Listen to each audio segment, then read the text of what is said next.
6. käik podcasti toob teieni Betsafe. No nii, tervitused taas kõigile rallisõpradele. 6. käigu stuudios, nagu ikka, Raul Aassaar ja Karl Kruda. Tere, Karl! Tere, Raul! Saksamaa ralli ei ole siin kaua aega viimasest meie saatest mööda läinud. Soome ralli siin augusti alguses oli, nüüd oleme jõudnud augusti, lõpp on võib-olla veel vara öelda, aga augusti teise poolde sügavalt.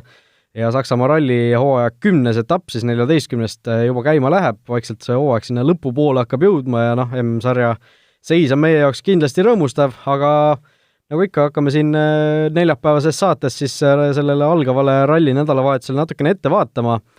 Saksamaa etapp, asfaldiralli, nagu ta ikka siin olnud on ja võib tegelikult öelda, et on tugevalt õhus kahtlus või kuulujutt, et see Saksamaa ralli praegusel kujul võib sel aastal jääda viimaseks. Mingid kuulukad käivad tõesti ja päris palju on üldse räägitud, et mis seal siis järgmine aasta juhtuma hakkab, et kuna see kalender välja tuleb ja tegelikult see enne stuudiot me korra arutasime ka, et naljakas, et seda kalendrit just välja veel ei ole tulnud, et oleks juba nagu aeg teada, kuhu hakata nagu uuel aastal või jaanuarikuus juba siis konteinerid saatma, sest märkamatult on see suvi läinud ja tegelikult on isegi märkamatult see aasta juba jõudnud siia hetke, kus varsti tuleb tagasi inimestel kooli minna ja linnad Tallinnasse tulevad kõik rahvast tagasi ja inimesed lähevad sellesse rutiinsesse nii-öelda koolielu ja lasteelu peale tagasi, et praegu tunduvad nii-öelda linnad üsna tühjad ja tegelikult on seda isegi hea näha, et inimesed on kuskile loodusesse rohkem jõudnud ja naudivad seda ilma isegi nii heal kui halval, mida Eesti meile pakub. Sellegi poolest tagasi tulles siis ralli juurde, kuna see kalender välja tuleb, ei tea, aga seda on juba aastaid kuulutatud, et Saksamaa on niisugune nii ja naa etapp ja tegelikult üks hetk oli isegi Saksamaa ja Prantsusmaa, et Prantsusmaa oli veel eraldi etapp, siis selle pealt oli kuulukas, et nagu need olid suht lähestikku ka veel üksteisele. Siis kui see Prantsusmaa seal Alsassi piirkonnas oli, eks ju? Need on üksteisele väga lähedal ja tegelikult sellest Prantsusmaad veel konteksti tuues, siis Prantsusmaa FFSA ütles juba selle välja ka, et järgmine aasta nad Korsikat ka ei korralda. Jah, et seal neid muutusi on suhteliselt palju, et Jaapani tulek on vist, ma ei tea, kas ta päris kindel on, selle kalendrit pole veel välja tulnud, aga sellest räägitakse juba täiesti kindlas kõneviisis, eks ju. Kas järgmine aasta on olümpia? On olümpia 2020 suvel. Siis on suhteliselt kindlasti Jaapan. Et see Jaapani ralli, mitte et see nüüd olümpiakavas oleks, aga Jaapani ralli peaks ka olema ka asfaltil ja toimuma siis seal kuskil aasta lõpus, et seda selle aasta nii-öelda testrallit ei ole veel tehtud, sellepärast et see ongi kuskil seal aasta lõpus. Minust oli, kui ma õigesti mäletan, novembris. Et igatahes päris huvitav on jälgida, mis sellest kalendrist siis lõpuks saab ja tegelikult küsimusi on ju veel üleval, Keenia, kas Austraalia või Uus-Meremaa, mis veel? Türgi kohal on mingisugune küsimärk, ma olen isegi aru saanud. Jah. Minu jaoks kõige võib-olla uuelaadsem on see, et võib-olla tuleb meil Kanada. Kanada, kas sel aastal on juba variant? Et järgmine aasta nüüd 2020, et võib-olla me näemegi Kanadat hoopis nimekirjas. Okay. 2 lumerallit oleks väga äge. See oleks tore. Aga see ilmselt oleks täitsa hooaja alguses, et ma arvan, et kui see oleks ma ei tea ka, Ma olen kunagi sellest uudiseid küll kirjutanud, et siis nad vist ise tahtsid 2021 või 2022 nagu sihtisid seda, aga see... Seal võibki see, et Kanada vahetub tegelikult välja Korsika. Seal nagu enam-vähem timeframe võiks sama olla, aga võib-olla nihkub natukene ette poole, sest laevad ja konteinerid peavad sealt juba jõudma edasi Mehhikosse ja Argentiinasse. Seal on see, kogu see loogika peab ka nagu paika käima, eks ju. Päris nagu mõttetult ei ole mõtet raha kulutada, et selle pealt see logistiline plaan peab ka olema nagu mõistlik ja tark. Jah, lumerallid on alati ägedad ja kui Rootsis on ka ju, vahepeal räägiti ju siin sellest, et isegi kas äkki Rootsi ralli, kus lumega on natuke kehvasti on viimasel ajal, et äkki see siis vaetatakse välja Kanada vastu, aga ühesõnaga neid kuulujutte on olnud nii palju ja nii erinevaid, et kõik need lihtsalt ei saa korraga tõsi olla. Aga eks me oota ja vaata, mis siis saama hakkab, igatahes tuleme tagasi Saksamaa juurde, 2 aastat järjest, siis Ott Tänak ja Martin Järve selle ralli võitnud on. 2017 tegid nad seda siis M-spordis ja eelmisel aastal Toyotaga, need 2 erineva autoga. Mõlemal aastal siis, kui uue põlvkonna autodega või praeguse põlvkonna autodega on seda sõidetud, siis Tänak ja Järve on kõige kiiremad olnud, nii et sellist omamoodi kolmikvõitu nad siin jahtima asuvad. Hätrik, jah. Ja tegelikult üllataval kombel üldse, et tegelikult et nii hästi Otile see etapp sobib, et see on nagu, ma ei tahaks öelda nagu natukene naljakas, et eestlasele viinapuude vahel sõita kiiresti ja tegelikult see on üsna kitsas ja asfalti peal ka veel, et see ei ole nagu nii loogiline, võib-olla meie mõistes, mis on nagu pikad sujuvad kurvid ja seal on nagu lühikesed ja teravad, siis selle poolest on ta teinud tegelikult nagu super töö ja 2017 siis ta tegi tegelikult väga targad otsused, mille pealt ta saavutas endale selle hea edumaa viimaseks päevaks ja ta siis kindlustas oma nii-öelda võidu. Eelmine aasta oli tal päris tihe rebimine Ogieriga, nii kaua, kuni Ogier kuidagi vist, ma ei tea, hajus ära või mingi tähelepanu. Rehvi lõhkumine oli vist, mingi süke... Aga ta läkski nagu natukene sent liiga seest ja lõhkus kohe rehvi, aga jäi kohe ka seisma, vahetas selle ja kukkus 8., aga nagu maailmameistrile väga omapärane, siis ta oli suutnud sealt tagasi ronida 4. No vot, igatahes täna siis see ralli algus saab õhtul kell 8 paiku, esimene katse toimub, aga täna oli juba ära ka testikatse. Esimene katse oli põhimõtteliselt ära. Jah, täpselt sama trassi siis testikatsel ja esimesel kiiruskatsel sõidetakse 5,2 kilomeetrit. Saint Vendeler Land on selle katse nimi. Ogier siis näitas kõige kiiremat aega testikatsel 0,1 sekundiga Ott Tänakuta edestas. Järgnesid Terri Neuville ja Esa-Pekka Lappi, mõlemad kaotasid 0,3, siis juba Tanis Orda pluss 1,0, Chris Meek 1,2 ja siis edasi veel Mikkelsen, Latvala, Suninen, Greensmith ja Takamoto Katsuta esimest korda siis MM-rallil WRC auto roolis. Ja tähelepanu tasub ikkagi märkidega ära, et Ott Tänak oli esimesel läbimisel ikkagi kõige kiirem ja seda isegi 1,3-ga. Jah, et päris suure edu. 0,7-ga, tagurpidi, korra vaatasin. Aga selle peale jõudes siis tema meeskonnakaaslase Takamoto Katsuto juurde, kes siis tõesti sõidab esimest korda seda etappi ja just tema vist rõhutas ka seda või tõi väga palju seda välja, et Tommi Mäkinen oli valinud spetsiifiliselt Takamotole just 2 asfaltetappi ja tegelikult huvitav tähelepanek, me oleme korraga mõnes saates seda puudutanud, et Takamoto ei ole kordagi elus asfaltil hea olnud, võib-olla nii kiire, kui ta on kruusa või lume peal ja tegelikult ta ei ole kordagi elus sõitnud Saksamaad ka.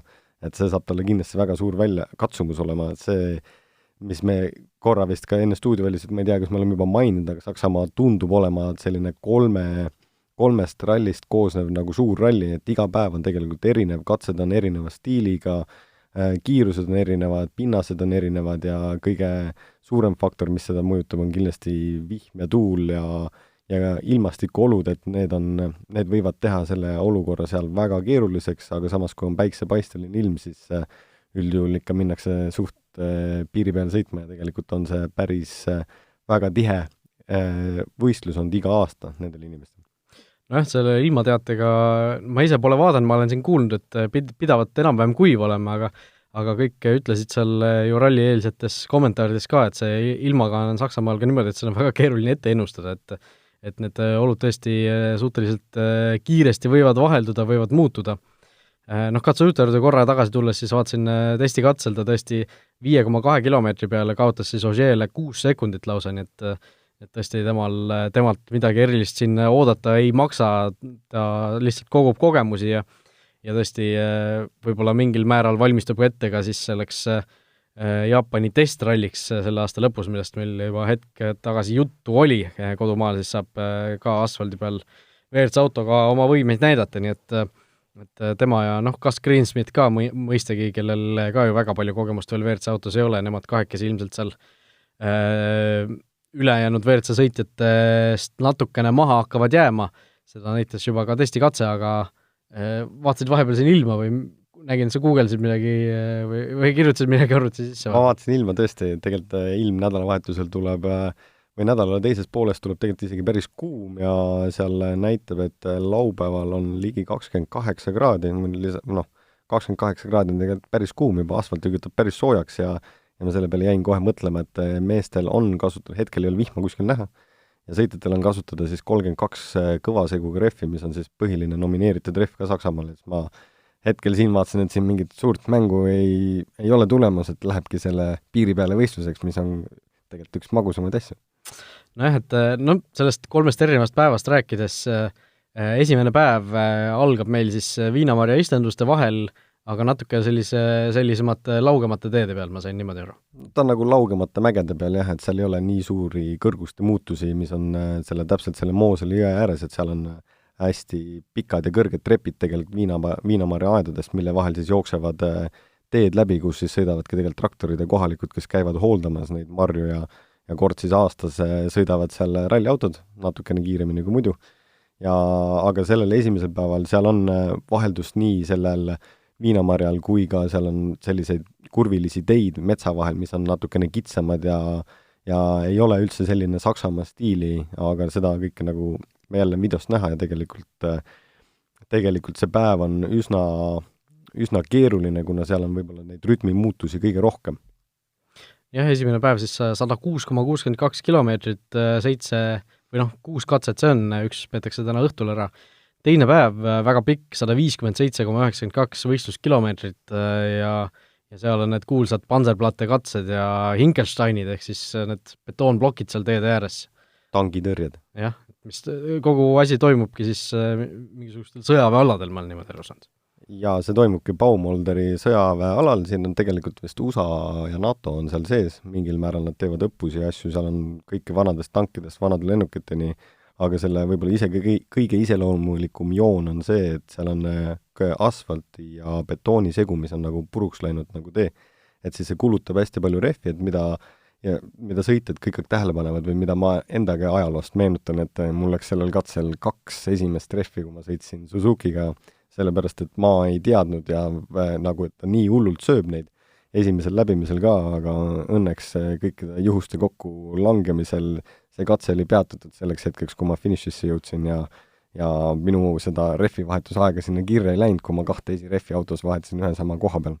Aga edasi ma sain, lõpuni ma tulin ja tegelikult ka poodiumil lõpetasin, et see oli väga hea aasta ja sealt sellel samal aastal ma saingi, kuna ma olin kõige noorem, kes oli 2 korda suutnud poodiumile tulla juba WRC-s, siis ma sain Abu Dhabi Spirit of the Rally, mida jagati siis iga ralli nii-öelda erinevale sõitjale, kes siis oli märkimisväärselt või kuidagi sai mingi saavutusega hakkama ja seal oli täpselt see kaalukauss oli minu ja Sebastian Loebi vahel, et tema vist võttis 6. korda seal võidu ja siis mina olin lihtsalt kõige noorem ja 17-aastane, kes on suutnud 2 poodiumit MM-il võtta, et võitsin. Kruuda tegi Löövil ära, aga väiksed võidud elus. Just. Ja viimane päev, kui aja selle kavaga edasi minna, tegelikult kui vahele see viimane päev natuke selline vormistamise küsimus, siis Saksamaa rallil sel aastal 79,5 kilomeetrit seda maad on 4 katse peale ja 2 korda läbitakse siis Grafschafti katset, mis on 28 kilomeetrit ja punktikatseks on siis Trontal 11,69 kilomeetrit, ja nagu me siin enne eetriväliselt natuke rääkisime, et need katsed peaksid olema siis need kõige tehnilisemad Viinamarja istenduste vahel olevad katsed. Need on kõige tehnilisemad, jah, võib-olla isegi võiks nimetada kõige aeglasemad ja seal on hästi palju kõrguste vahesi ja tegelikult nii-öelda kiiruse vahet, kõrguste vahet, teravaid kurve. Saksamaal üldse on selline väga huvitav ralli selle pealt, et sellel hetkel, kui mina ka sinna jõudsin ja esimest korda neid katseid kirjutasin, siis ma avastasin, et kui legend on mul üles ehitatud, et 1 on kõige aeglasem kurv ja 6 on kõige kiirem kurv, mingi hetke pealt lisandus 7, sellepärast et kiirused läksid suuremaks, aga Saksamaal jõudes ma sain aru, et sellest 1 ei piisa, sest tuli välja, et need kõige aeglasemad kurve või ühtesi oli ka, et kas on lõpuks ma pidin leiutama, et on 1 tagasi, 1 miinus tagasi, 1 miinus terav, väike käsipidur, nagu seal tuli nii palju erinevaid stiile, et kuidas üldse nendest kurvidest läbi saada, mingid kurvid ongi reaalselt nii teravad, et nina on vastu sisemispõõsast, tagumik on vastu välimispõõsast ja muud moodi sa seal ümber ei keera, kas 5 korda nõksutades või 1 korra käsipiduriga, et see on selline natukene niisugune ebamugav ka seal. Eksimisruumi ei ole? Eksimisruumi väga palju ei ole. Igatahes see väga selline tehniline ja palju ohte see Saksamaa ralli endas sisaldab, aga läheme natukene üldisemate juttude juurde ka, või tiimide juurde. Toyota tuleb siis Saksamaa rallil välja uute keredega, see tähendab, et nii Tänakul, Latvalal kui Miigil on siis täiesti uued autod istumise all. Natuke mõtlesin sinuga ka rääkida sellest, mida see üldse tähendab, et kui sa nüüd kõiki juppe seal kogu aeg auto sees vahetad, siis mingil määral võib ju küsida, et kus see uus auto algab ja kus see vana lõpeb, saad aru, mis ma mõtlen, et kui sa kogu aeg neid asju seal vahetad, sõidad mingisuguse stangi endale katki või teed mingi väikse avarii, pead mingisuguse asja seal välja vahetama, et mida üldse see tähendab, et täiesti uus kere on ralliautol? See tähendab seda, et on täiesti uus kerenumber, et piltlikult tehasest on tulnud auto nii-öelda Yarise kere siis, mis on siis ümber modifitseeritud, tehasest tuligi uue nii-öelda nagu numbriga ja siis sellest ehitati nagu selle WRC kere, uued puurid, nii-öelda põhjad on tugevad, et see ei ole nii-öelda, seda ei ole korduvalt kokku lapitud või seal ei ole põhja vahetatud või katust vahetatud, et ta ongi nii-öelda nagu nii, kui ta tehasest välja tuleb ühtsete keevitustega, et ta on nii-öelda võiks ta olla siis selle pealt, et kere on nagu kõige kergem, mis ta saab olla, sest ta on kõige nagu värskem. Nendele uute auto ehitamistel on alati natukene inimesed skeptilised, et seal uuel autol on alati mingi hetke pealt võib kuskilt välja tulla mingi beebiviga. Et ma loodan, et kõik keresid on testitud, et üldjuhul seda võib ikkagi nagu ette tulla ja küsimuseks su selle, et kuidas sa aru saad, et kuna vana auto lõpeb ja kuna uus algab, siis tegelikult on kui sa ise käid autoga teeninduses, siis sinul auto loeb mingit 5000 kilti ja pead uuesti nagu hooldama, siis nendel kõik jupid, mis külge lähevad, nad kõike teavad, palju need enam-vähem kestavad ja siis need kilomeetrid tegelikult jooksevad Excelis lihtsalt maha, et nad teavad ka, kuna sa pead midagi nagu uut panema ja siis see jääb lihtsalt sinna võib-olla testidesse või olukordadesse, kus sul ei ole nii palju kaotada, et siis seda sõidetakse nagu edasi ja lõpuni. Et nii kaua, kui ta on nii-öelda turvatsooni, siis nii kaua ta istub nagu õige auto all. Ja kui midagi läheb vahetusse, et siis seal tehakse see muutus ka kohe ära. No vot, ja Toyota ei ole siis ainus võistkond, kellel päris midagi uut on. Citroeni tiimi boss Pierre Boudard ütles ka siin välja, et Korsika ralli järel, mis tegelikult ju asfaldirallina Citroenil täielikult ebaõnnestus, ei võitnud nad seal ühtegi katset, Sebastian Loeb, või see, mitte Loeb, vaid Ogier ikka, tuli lõpuks küll teisele kohale ju, aga teame, et kiirust ta tegelikult seal ei näidanud, see oli rohkem niisugune klassikaline Ogierlik tark sõit ja rahulikult ootad, kuni teised sealt eest ära kukuvad ja lõpuks võtad ise, riisud selle koore sealt kokku, selline sõit pigem, et kiirust neil ei olnud seal ja lõpuks pidid nad siis tegema päris korralikud järeldused, tegema igasugused analüüsid, Budari sõnul nad teavad, mis seal valesti läks, nad suutsid need asjad ära muuta või ära parandada. Uus mootor on Citroenil täiesti, enne seda nad tegid lausa 4-päevase testi, et kõik justkui peaks olema Citroeni jaoks väga sobiv ja mingis mõttes nägime ka, Ogier võitis ju selle testikatse ära.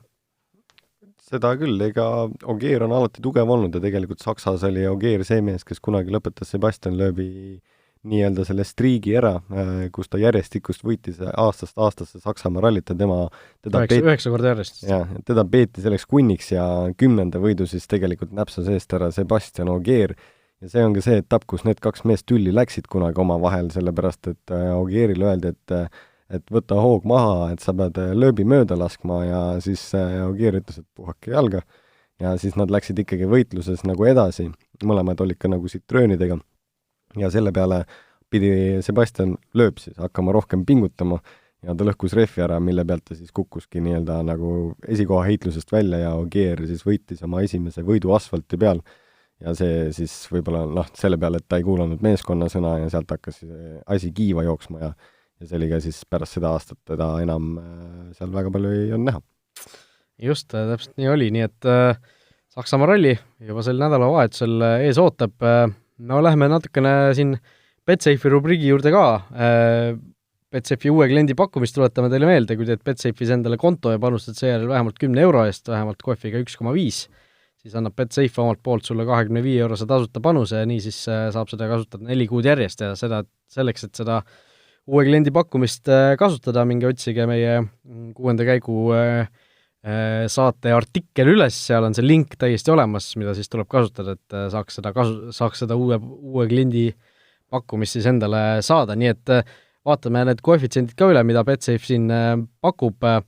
Ei ole eriline üllatus, et esimesena reedel rajale minev Ott Tänak on suurim favoriit, 2,00 on tema rallivõidu koefitsient, järgnevad siis Ogier 5,00, Neville 6,50, siis Sordo 10 ja siis juba Lappi, Latvala, Neville, või vabandust, mitte Neville, vaid Miik, kõik 12-ga, nii et ja Andres Mikkelsen on ka veel 10-ga, nii et huvitav, et Mikkelsen 10 on. et mulle tundub ka, et see on kusjuures natuke hiljem allapoole tõmmatud koefitsient, et minu meelest paar päeva tagasi ta oli veel natuke kõrgemal, aga ma võin ka siinkohal eksida. Ja sellegi, tegelikult on väga ilusad numbrid selle ralli eel, isegi nagu Ott Tänakule, kui muidu me oleme näinud 1,40 midagi, mis võib-olla väga ei tekita nii suurt emotsiooni, et siis nüüdseks see 2,0 on küll niisugune nagu ilus number ja tegelikult veel ilusam minu jaoks on see 5 seal taga, sellepärast et Ogier on ka seda rallit võitnud 3 korda. Ma olen südamest igalt poolt, ma olen Oti poolt, aga ütleme, et Ogieri võimalused on sellel rallil ka väga tugevad. Tegelikult on Thierry ka väga tugev, ta tegi Virtsuga vahepeal suvel, siis kui meil oli Rally Estonia, tema tegi koduetapi Yprese siis Belgias, mis on see etapp on põhimõtteliselt orienteeritud auto pidurdamisele, et seal on sirge mahapööre. Et Saksamaal on ka midagi sarnast. Et Saksamaal on midagi sarnast, et tema nii- öelda valmistus ette nii-öelda võib-olla pärast Soome etapiks Saksaks ja kui Ott siis tegelikult tegi Soomes kõigiga 1-0. Jah, ja no tegelikult Ott Tänak pole ju ainus sõitja, kes tuleb sellele rallile niimoodi vastu, et eelmise MM-ralli, kus ta osales, võitis, Tanis Sordo on täpselt samamoodi ju tegelikult, Sardiinias võitis, Soomes ei sõitnud ja nüüd tuleb siis taas rajale, Sordo, teame, on aastaid räägitud temast asfaldispets, teda tuleb ka kindlasti ohtlikuks pidada. Ma arvan küll, Sordot ma isegi peaks väga ohtlikuks, sest eelmine, ta on aastaid tegelikult on väga hästi sõitnud ja Saksamaal tegelikult ta võttis oma karjääri esimese ralli võidu. Seda oli siis just võistluses ka Thierry Neuville'i vastu, kes sõitis sellel hetkel M-spordis ja ka Thierry oli õnnesärgis Saksamaal sündinud, kui ta tuli ühest vasakkurvist, läks saba jooksma, leidis võsast üles palgi, sõitis üle palgi, see palk jäi veel auto kuskile saba külge kinni ja ta sõitis edasi ja siis kadus mingi hetke pealt ära, aga autol mitte ühtegi nagu suurt mure ei juhtunud põhimõtteliselt. Et ralli küll lõpetati ja Sordo jäi peale, aga sellegi poolest nagu teda üldse sellest nurgast või asfaltite pealt maha kanda ei tasu üldse teha, sellel vennal on väga palju kogemust ja ajal, kui sõiteski siis Sebastian Loeb, siis tema oligi tegelikult põhiline number 2 ja mingil määral ta pärast seda jäi alati number 2. Siin Betsafe'is saab ka igast top 2 ja top 3 panuseid panna, võib-olla see esikolmikusse jõudmine, Sordo 3,00 on koefitsient näiteks, nii et miks mitte minu enda isiklik näiteks selline väike sympaatia sinna poole ilmselt kaldub. Esa-Pekka Lappi tegelikult esikolmikusse jõudmine 3.50, testikatsel näitas ju meil 4. aega ja Soomes tundus ka, et on oma sellise rütmi tagasi saanud ja kui see Citroeni uus mootor ja uued uuendused kõik toimivad, siis ma arvan, et Lappi võib ka tegelikult sinna kuskile ülespoole vaadata küll, iseasi, kas ta sinna päris esikolmikusse jõuab, aga ütleme, kui seal ees kellelgi ebaõnn on, siis ma arvan, et Lappi võib olla küll tegelikult üks kandidaat sinna poodiumi kohale jõudmisele küll. Ja tegelikult Lappi oli ju Soomes ka viimane kord, ta näitas, et ta oli väga tugev ja tal sai väga hästi hakkama, et ma nagu selles küsimuses ma väga mingit sellist kahtlusmomente ei näe. Jällegi ma olen nagu siit raadiosaated on juba näidanud seda, ma olen Lappi fänn, võib-olla sellepärast, et ma olingi täpselt temaga nagu võitluses sellel hetkel, kui ma ise sõitsin, et siis mul on hea vaadata, kus ta nagu jõudnud on ja mida ta suudab, aga endiselt ma veel usun. Ta tuleb sellel nädalal ka väga ilusti. Ja tegelikult need selle peale siis, või jutu alguse peale jõudes, et need top 3 koefitsendid on tegelikult nagu päris nagu isegi mugavad, isegi kui sa lihtsalt lähed tegelikult safe beti peale, mis on siis maailmameistrite peale, et kui sa ühe nendest valid, et nad top 3 jõuavad, siis viimasel ajal nad on näidanud, et kuidagi nad selle tee, olenemata mis teistel juhtub, siis millegi pärast nad ikkagi seal top 3-s lõpetavad ja poodiumil koos jälle on. Just nii, et Betsafe'ist leiate ka igasugused huvitavad 1-1 vastu, või mees-mehe vastu panused, siis näiteks Ogier versus Neuville, Ogier 1,69, Neuville 2,07, Ott Tänak versus ükskõik kes muu, Tänak 2,00, ükskõik kes muu 1,74, Tänak Ogier 1,50 versus 2,40, Tänak Neuville, Latvala Sordo, Latvala Mikkelsen, mida kõike veel, nii et minge vaadake ise üle, meie teeme siit väikese reklaamipausi. Betsafe esitleb. Euroliiga tippmeeskond alustab oma hooaega Tallinnas. Kaunasu Žalgiris läheb vastamisi valitseva Eesti meistri BC Kalev Cramoga 8. septembril Saku Suurhallis. Piletid korvpallihooaja suursugusele avamängule leiad Piletilevist. Rohelised tulevad meile külla, sina tule saali. Vot nii. Et see uued kogemused. Just nii, aga läheme meie küsimuste rubriigi juurde. Kuulajate küsimusi on meil nagu ikka tulnud oma jagu. Võtame seekord siis ette Marko 2 küsimust. No ilmselt see ei ole see tegu Marko Märtinega, aga mine tea, kunagi ei pruugi teada. Aga igatahes küsimus on siis esimene järgnev, et me oleme vist kunagi seda puudutanud ka, aga kordamine on tarkuse ema, nagu öeldakse, eriti siin, kui 1. september hakkab vaikselt kätte jõudma. Kõigil Toyotadel on ees tange parempoolses nurgas siuke nool suunaga alla poole, et mis nool see on või mida see tähendab, kas see on mõni nii-öelda hook-up konksu koht, juhul kui auto on vaja näiteks treila peale tõmmata? Jah, täpselt nii. Ja see on võib-olla Soome fänne arvestades või siis soomlasi arvesse võttes, kes on mega hullud rallifännid niimoodi, et nad käivad koormarihmade ja asjadega rallit vaatamas, et see annab neile kiire aimduse, kuhu panna konks taha, et see auto välja tõmmata ja et sõitjad edasi saaksid minna. Vot kiire vastus. Ja teine küsimus Markol on siis küsimus Järveoja töökohta või kaardilugeja töökohta võib-olla üldisemalt, et ta loodab, et ta ei mäleta valesti, aga legend pannakse vist paika nii, et katsed sõidetakse teatud kiirusel läbi, eks siis sellel rekel või legendi koostamisel ja siis hiljem pannakse arvutis üles filmitu kiirenduse peal käima, küsimärk. Vastame kõigepealt sellele küsimusele. Jah. Aga kui Ott kipub rohkem vajutama, mis siis saab? Või loeb Martin näiteks teatud arvu kaupa ja asju ette, et pidevalt on Otil 4 järgnevat pööret, käiku või muud sellist kokkulepitud asja ees? Üldjuhul legendi kirjutades siis ei pea nii palju ette ütlema, sest hoog on nii palju väiksem. Legendi kirjutamistes on nagu kindel nii-öelda kiiruse piirmäär, oleneb ka etappides, kas ta on 80, 70, üldiselt üle 80 väga ei lähe, 80 kilti tunnis, 70 kilti tunnis, ja siis on ka mingid sektsioone, kus sa peadki kirjutama 30 kilomeetrit tunnis, mis on läbi linna või midagi. Et selle peale, kui sa legendi kirjutad, siis sa ikkagi kirjutad nii-öelda vastavalt oma rütmile ja Maitu selles hetkes ütleb sulle võib-olla kurvi 2 ette, üldjuhul kurv ja nii-öelda sirge, mis sellele järgneb.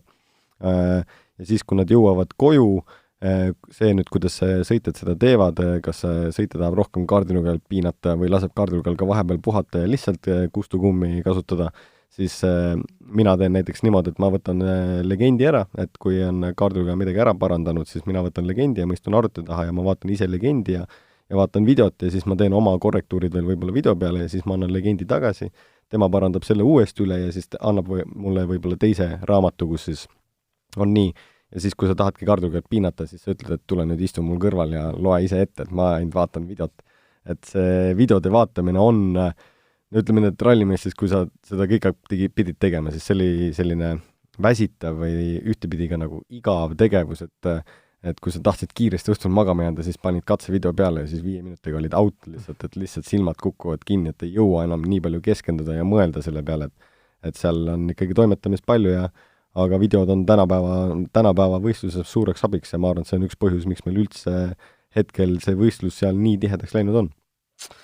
Just nii et loodame, et see võistlus tuleb tihe ka Saksamaal, et tuleb põnev, et Ott Tänak võib võita, aga parem oleks ju alati, kui see võit oleks ikka põnev ja huvitav on ju, et mitte selline, et esimesel päeval läheb 3 minutiga eest ära ja siis tiksub, et loodame, et sellist mõnusat sportlikku pinget saame nädalavahetusel näha ja loodame, et ikka eestlastele positiivselt see ralli lõpuks lõpeb, nii et aitäh, et olite meiega praegu. Ja homseni. Homseni.